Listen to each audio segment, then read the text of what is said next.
Move them on, join in.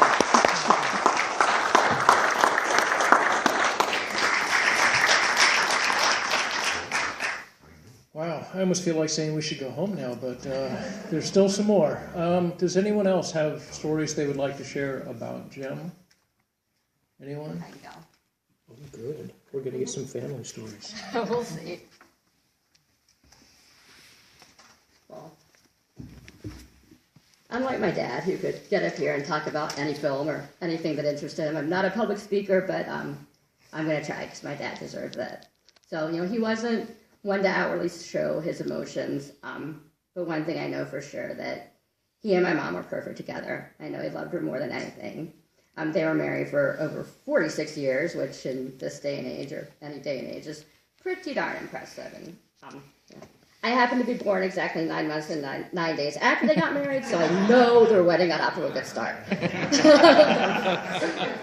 But, my mom and dad gave my brother and I a really wonderful childhood. I know Rabbi Rose covered some of it. We took our family vacations in our old school tent top pop-up camper that he bought from a neighbor because it was a good deal, and he was always after the good deal. Canoeing, amusement parks, going to caves, which people have also covered, but it's fun. And now having a child, I really know how much those memories really matter. And again, Rose talked about reading Little House on the Prairie books. I love that, my mom was more of the reader, but my dad always read me bedtime stories, which led to taking the old school tent top camper to the Laura Ingalls Wilder's house, which was cool. I also know that my dad loved his 8-year-old granddaughter, Miss Maya, very, very, very much. And he wanted to give her a wonderful childhood as well.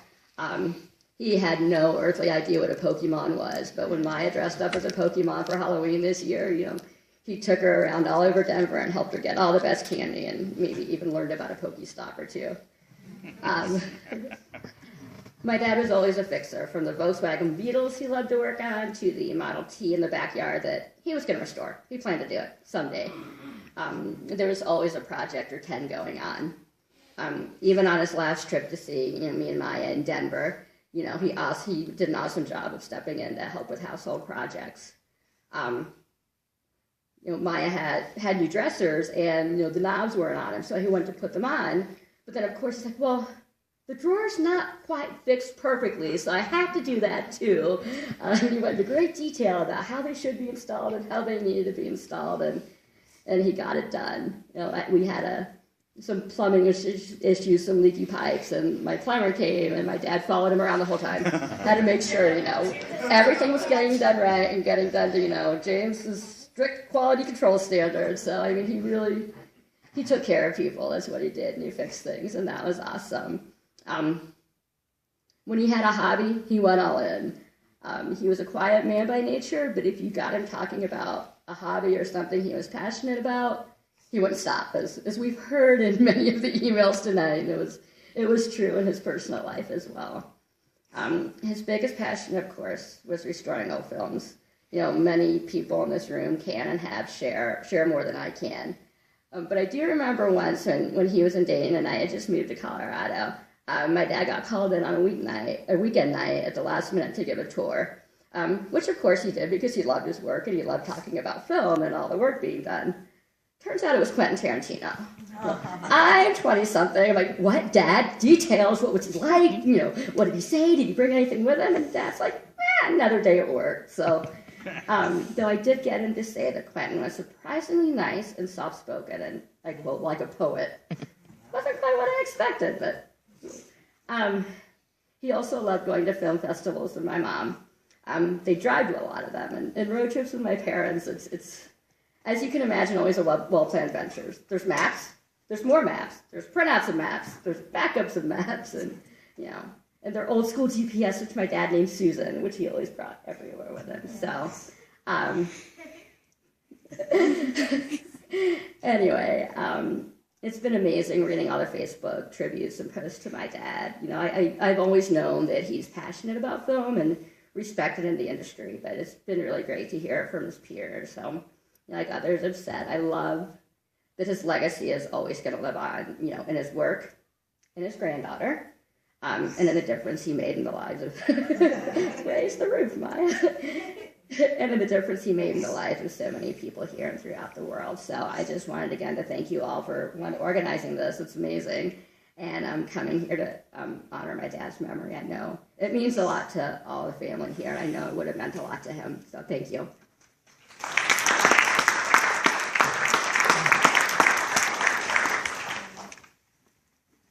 Oh, that was wonderful. Thank you.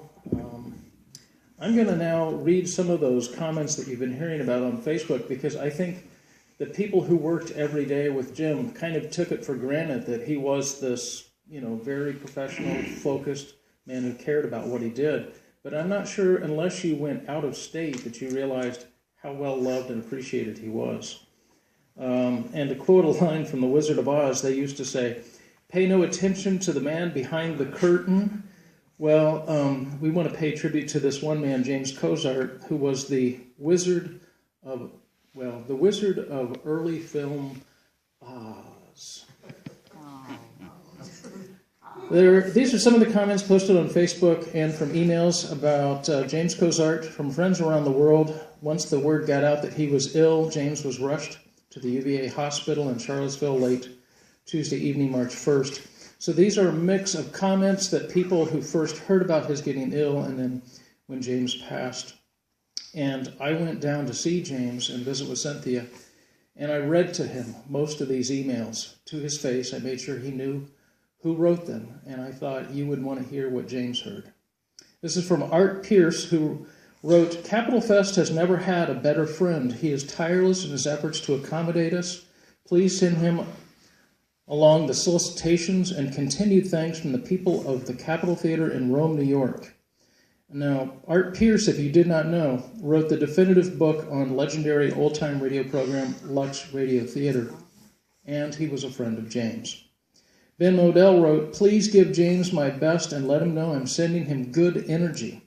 Ben plays live musical silent accompaniment not only here on our organ and piano, but he is the resident musician at the Museum of Modern Art in New York City. Karen Feldman wrote, "I am so sad to have heard this news. He was a friend of so many film organizations. The last time I saw James and Cynthia was in September in Buffalo, New York. I was looking forward to his getting well and seeing him at Cinevent in May. Terrible news." James and his wife Cynthia were in attendance at most film festivals, including our May weekend at the George Eastman House, for many years. It was always a pleasure to speak with him. James, of course, knew about preservation and film, whatever he was working on. And Cynthia, well, she just knew everything else. The last time many of us from the Toronto Film Society, that's Canada, saw James was at the Western New York Film Festival this past September. I was expecting to see him at a number of upcoming festivals starting this May at Cinevent in Columbus, Ohio, in August at Capitol Fest in Rome, New York, and for me, my first time attending Mostly Lost Festival in Culpeper, Virginia in June. He's always had something interesting to say when he presented a film and when he had been furiously working on it in order to have it ready to present at one of those festivals. Our deepest condolences to Cynthia. I hope when she is ready, we will continue to meet her at these special events. Chris Jacobs, another film historian, wrote, "James was indeed one of a kind. I always found his long, involved descriptions of various restorations at Cinefest and Cinestations fascinating. Although I was likely too much information for the average cinephile, just there to watch the movies, as he tended to go on in minute detail of technical processes or mention in passing technical terms that few people other than specialists familiar with the film work would understand. I forget which film it was, but I remember there was one new Library of Congress 35mm restoration that indeed, instead of printing onto color stock through various filters to reproduce the original tints, they printed onto finer grained black and white stock in tinting order. He then personally tinted the film by hand in his garage, as I recall, winding each reel through a tray or small vat of dye, and then splicing the shots back together into, you remember, don't you, into proper screening order. I bet that was a mess. This was just one example of his dedication to preserving the original silent film experience for viewers. When projected at the festival, screening it did indeed have a sharper image with better contrast, gamma, and more delicate colors than many, if not most, tinted restorations printed onto color film. That was James. He will be missed. David Filippi, who wrote, "Tell him hi from his friends at the Wexner Art Center in Columbus, Ohio at the Ohio State University." Later, David said, "Such a sweet guy. Boy, if ever there was someone dedicated to the profession, his profession and passion. Rest in peace, James Cozart. A sweet man, and he saved a hell of a lot of films at the Library of Congress." Deborah Stobler wrote, "Give James our best from the George Eastman House in Rochester, New York." Eric Grayson said, "Hey, fella, tell him I said hi. Tell him he has to get better. I've got some more questions." And he's got a credit on my upcoming restoration of Colleen Moore's 1918 comedy, Little Orphaned Annie, if it ever gets finished. Eric, if you don't know him, is a one-man independent film restoration company. Then Eric recently wrote, "As I watched Svengoolie last night, I'm reminded of the time that a collector wanted to sell me a nitrate print of Dracula, and it was allegedly a 1931 print, and it may have had the original, now lost, Edward Van Sloan epilogue in it. That was back in 2005. I just found it in my archives. I emailed James, as the expert on this sort of thing, and he and I hashed it out, that this was not, in fact, the 1931 nitrate, but a 1951, the very last year nitrate was used. The print was therefore not interesting, not worth the astronomical sum the seller was asking for it. In the ensuing conversation, James went on went into the vaults, did some research for me, and sent me frame grabs from the duplicate negative at the Library of Congress so I could compare it. Where else could you get somebody to do that for you?" Eric said later, I won't go into much more detail about Eric, but he's rushing to get this project done, but he wanted to tell more stories about James, and he posted all 8 pages of them on the internet. If you need the address, ask me, I'll let you know. Frank Wiley, our film's lab timer, wrote, "Hurry up and get better, James. I have no one else to discuss chemical fades and obscure printer errors with around here. Hoping you get better soon."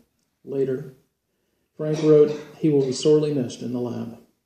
Jerry Orlando wrote, "Larry, please let James know that everyone in the Syracuse Cinephile Society is thinking of him." Then later, "Vintage film enthusiasts have lost another learned legend in the world of film, restoration, and preservation, James Cozart of the Library of Congress.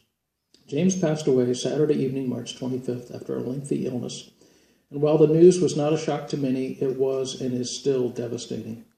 For years, Mr. Cozart was instrumental in the programming and presentation of the Syracuse Cinephile Society's annual National Convention, Cinefest, as well as other major film conventions and festivals throughout the country. The man was amazing. Not only did he have a wealth of knowledge and perform hands-on work for the restoration and preservation of rare vintage films, many of which had long been thought to be lost, but he also wrote program notes, delivered verbal introductions, and even personally hand-delivered the film prints to the convention screening venue. Nobody, and I mean nobody, was harder on James's work than James himself. After a screening of a new LOC restoration, a large screening room packed with knowledgeable attendees would enthusiastically be applauding and leaving the screening room ecstatic over what they had just seen. But James would be beating himself up, saying, "I just wasn't pleased with that one shot where she opens the letter. I think we could have done that a little bit better. With the lighting speed on that shot. When I get back, I'm going to take another look at it." Nobody else watching the film had a problem with the shot, but James did. He was a true perfectionist. It was an honor and pleasure to work with James for years, but it was an even greater honor and pleasure to know him as a person and consider him a friend. Rest in peace, James, and thank you. I have other quotes from Glory Jean Greff, Hannah M., Jan Christopher Horak, director of UCLA Film and Television Archive, wrote, Rest in peace, Mr. James Cozart. The great film preservationist at the Library of Congress was also a true cinephile, one of the last of his ilk. It was in Syracuse among friends at Cinefest that I saw him most often. There he was always good for a discussion about film history and freely shared his vast knowledge on the more technical aspects of film preservation. We will miss him terribly. We have quotes from Jay Schwartz. Here's one from Leonard Maltin, film critic, historian, and TV Entertainment Tonight host. He wrote, "I can't believe after decades of friendship he is now gone. James will be missed by so many. Give Cynthia and his family our best from Alice, Jesse, and myself." Michael Schlesinger, who is widely considered the dean of classic film distribution, having worked for more than 25 years, get this, Mike Schlesinger's worked for MGM, United Artists, Paramount, and Columbia. Mike said, "Everyone at Cinecon and the greater Los Angeles film community sends their very best." Then later, adding after Jim's passing, "Well, hell.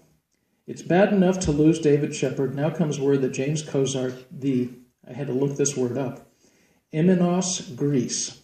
It means powerful decision maker or advisor who operates behind the scenes or in a non-public, unofficial capacity." At the Library of Congress Motion Picture Broadcasting Recorded Sound Division, has lost his battle to a variety of infections that hospitalized him some time ago. My heart goes out to Cynthia and his family, friends, and co-workers. This is an incalculable loss. Mike Gebert, who runs the blog post Nitrateville, wrote, "It's a real loss. So much of Cinesation program in particular was made up of things James had worked on personally and could tell you the ins and outs of. So much of the 1910s cinema, for me, is wound up in the films he preserved at the Library of Congress and that he carried personally to Massillon so there could be seen somewhere outside the institution where they were kept. And he was always willing to talk about how this or that got there. He isn't as really well known as others we've lost over the years, like David Shepard or William K. Everson, but